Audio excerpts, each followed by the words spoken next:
Welcome everyone to Essential Erin Intuitive's Halloween treat.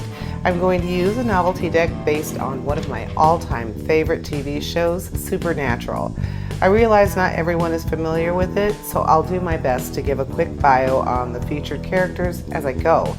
I hope you all enjoy it, and now it's time to carry on, my wayward viewers. And welcome to you, Sagittarius. Thank you for tuning in. And I hope you have fun with the Halloween show we're doing. So we are starting out with the world. We have the Nine of Blades, Alistair.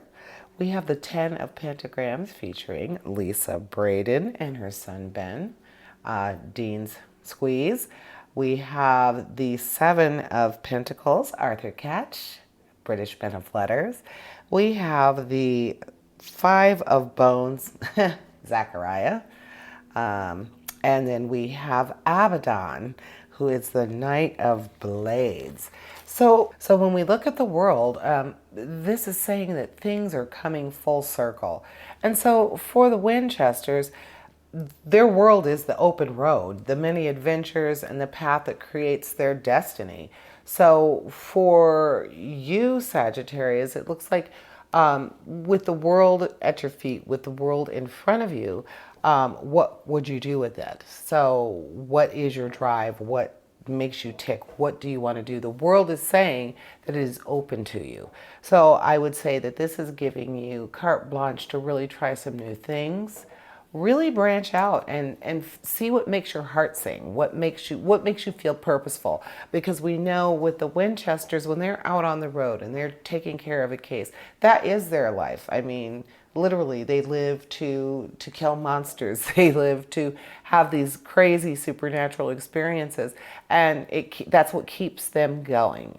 So what does that for you? What floats your boat, Sagittarius? And then we have the 9 of Blades with Alistair. And he's a particularly nasty demon and Hell's Grand Inquisitor. It's his job to get you to talk, basically. And so he enjoys torturing his victims, not only physically, but psychologically and emotionally. So what that 9 of Blades is doing in comparison to the Grand Inquisitor, to our Alistair, is it's saying that this is a period of time where you could be really stressed out to the point where you are having nightmares, you're full of anxiety, you're full of worry. What this is saying is you need to maybe take a little beat, take a break, and take time to consciously relax.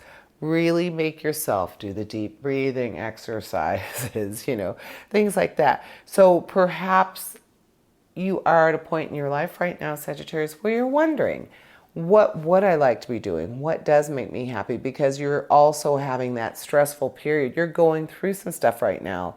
You have been going through some stuff. You're probably feeling like you do need to embrace the world. You do need to feel it. You want to take a break.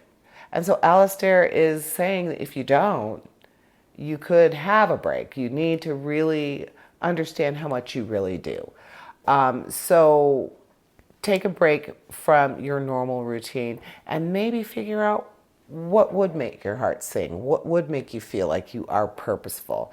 So then we have the 10 of Pentacles.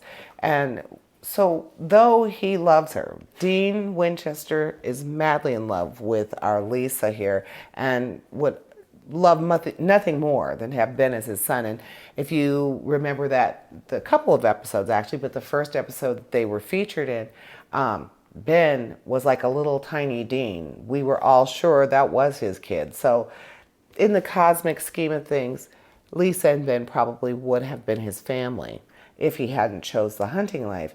And because of that, Lisa and Ben's life is usually in danger, constantly, because of all the supernatural monsters and situations that being with Dean bring to her and her family. So Dean decides to sacrifice his love and his involvement with the two of them so that they can have a safe and normal and most of all happy life. He just realizes that he could never be with them being a hunter, and at this point in his life he's not ready not to be a hunter. So with that being said, knowing that you might have to sacrifice something for the greater good.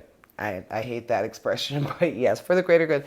There's something going on there, and you need to be the bigger person. You need to keep it moving and let something go. I feel like you need to let something go in order for everything to get better. So with that 10 of pentagrams, even though it is a pentagram, I don't feel like it's a financial thing, because it seems like everything is so emotional in this case. But yet we have another pentagram, and that would be the 7 of pentagrams, and that is one of my favorite characters, Arthur Ketch, and he is an expert assassin, showing his psychotic skill to achieve hard results in his brutal work. So he really loves what he does. He loves killing people. He loves being creative about it. He definitely feels like he is doing it in service of His Majesty, or Her Majesty, excuse me, in service of Her Majesty the Queen, because he is the British Men of Letters. Now, of course, the Men of Letters work under the radar, unlike James Bond.